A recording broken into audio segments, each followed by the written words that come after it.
They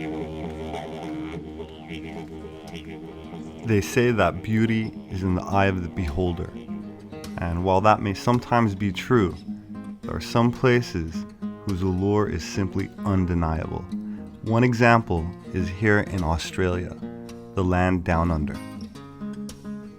Australia is both a country and a continent, surrounded by the Indian and Pacific Oceans, and inhabited by a diverse range of animals as well as insects.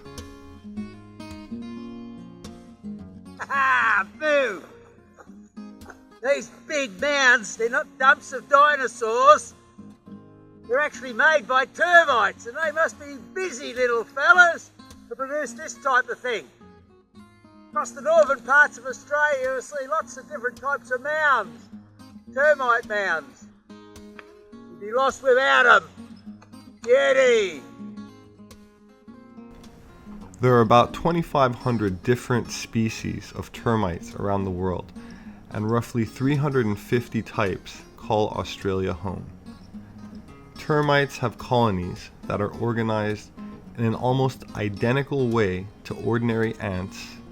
They have a king and a queen, as well as workers that look after the feeding of the colony and soldiers that look after the protection of the colony.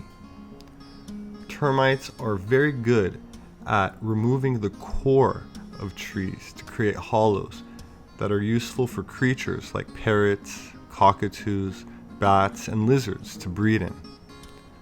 Another use for these hollowed out trees, especially eucalyptus trees, is for the construction of one of the most unique and amazing instruments in the world.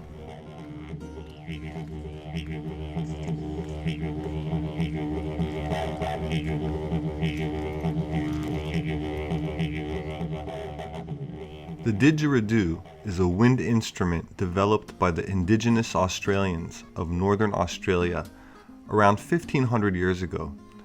And while it's sometimes described as a natural wooden trumpet, musicologists classify it as a brass aerophone. The very exotic sound, or the repetitive vibration, can produce an almost hypnotic effect, especially when combined with dancing or certain ingestibles, which have been known to bring about a trance state, very well known to shamans in many other parts of the world as well.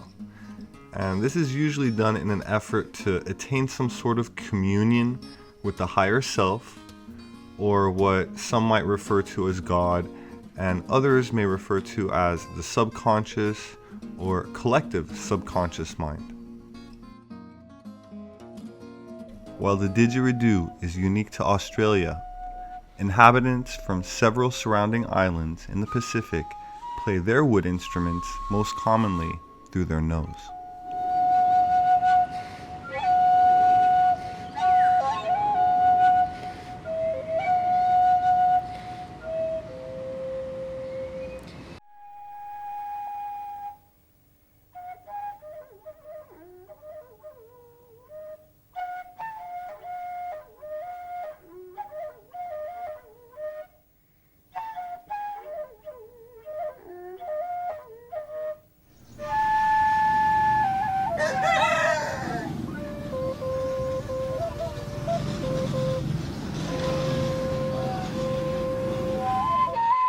That's a good one.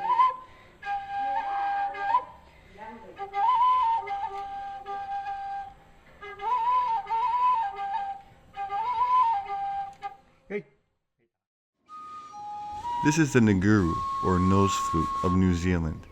They can be made from bone, or shells, or whale ivory, and by that I mean the teeth of the sperm whale. And as you can see, they can be carved with elaborate designs and are quite beautiful. Very little is known about the exact origins of the nguru. The stories and history of many artifacts such as this were lost. Most of the Maori today no longer know how to play this almost forgotten instrument, but they do still remember their pre-colonial legends about mythical inhabitants who lived there before the Maori themselves arrived.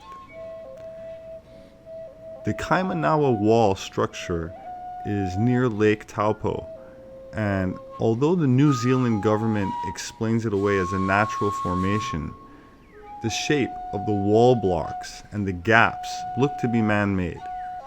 In fact, some of the locals believe that it's the top of a large pyramid-like structure that extends away from the road itself. Incidentally, it now seems that the North and South Islands of New Zealand are just the tips of a massive submerged new continent that geologists are calling Zealandia.